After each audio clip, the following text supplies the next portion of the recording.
Everyone. We've now reached the last chapter. I know you're probably exhausted, um, and I appreciate your diligence over the last 5 weeks. I know it's not easy. We've covered a lot of information in a very short period of time, but I hope that at the end of the day that you will do if nothing else, and my goal for every semester for all my students is just to leave you hopefully pondering some of the things that we've looked at. You don't have to be the political expert. You don't have to walk around with signs and banners and flags and you know doing all the things that you see that people sometimes see people doing. Even though I think it's important to show up. Sometimes we have a habit of supporting our friends who are out there, but we don't show up when we to let our voices be heard. And I would encourage you to not just be a person who clicks a button, but also is actively involved on some basic level.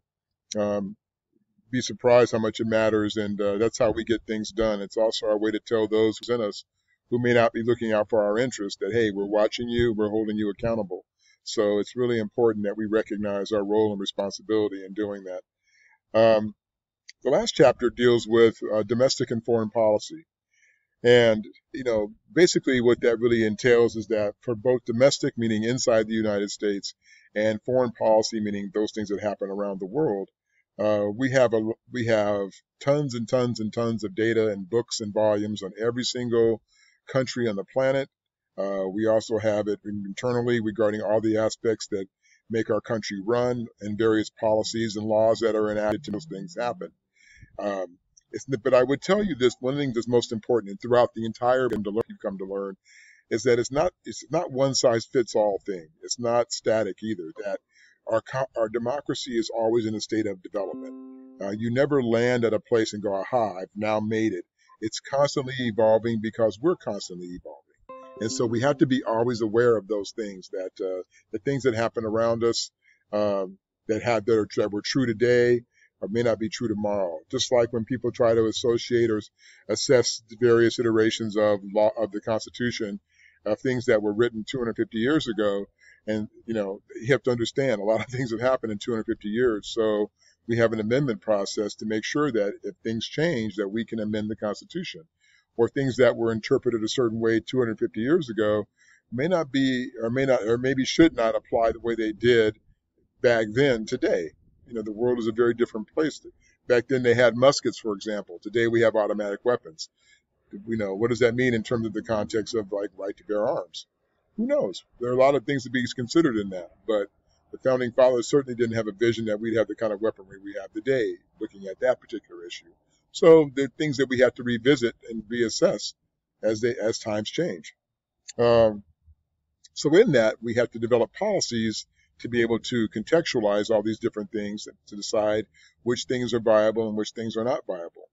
And so we will, in this chapter, we'll be looking at the policymaking process, how policies are derived, the various different types of policies, whether you're looking at social policy or economic policy, environmental policy. There's all different types of policy, political policies.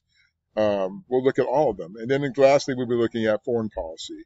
And that comes under the guise of many different things from security issues to civil issues that happen around the world, various crises, understanding the context of, religious issues like Islam, for example, that may, and ideologies that may be different than ours.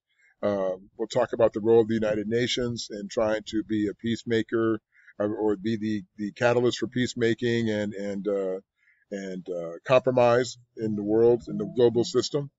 Uh, we'll talk about why the U.S. does what it does regarding other countries and how we got to be where we are regarding those things and where we're headed today. There's a lot of concern by some people that the path run with our foreign policy is incredibly dangerous because we're isolating some of our allies and we're trying to operate in a model, in an old model of when they say, like, for example, and I'll just use it as a contextualized thing. When you say make America great again, what does that really mean? And to do that, what does that mean to other countries? And, does it mean we should go back to an isolation mode and we just close the doors on the rest of the world when we have been the global leader for so long? And it's actually what made America great after World War II was the fact that we basically controlled the global economy for the most part. And what does it mean when we close the doors on our allies and friends? And will it, in the short term, is it good? And in the long term, is it not good? Well, that'll be something that you'll get to assess for yourself, because in political science, unlike other majors and other ideologies, you'll find that there isn't necessarily always a right answer. A lot of times it's a what do you think answer. And the only way you can think logically about certain things is to have good information. And what this class has tried to teach you throughout the last several weeks is to understand the complexities of these various issues. That's why I have you looking at the videos and had you write the short papers on what you thought about the context of the videos, uh, because it's to help you understand that the world isn't as simple as it may have been in the good old days, and what that really means to us. So I hope you found something that you can take away from this class that will benefit you. I think every general education class, whether you're a poli-sci major or not, is to broaden you as a person. And I hope that you will learn to take something from every class you take. I appreciate your time and your effort, and have a great spring. I will see you around. If you need to see me, you'll know where to find me in my office. Take care.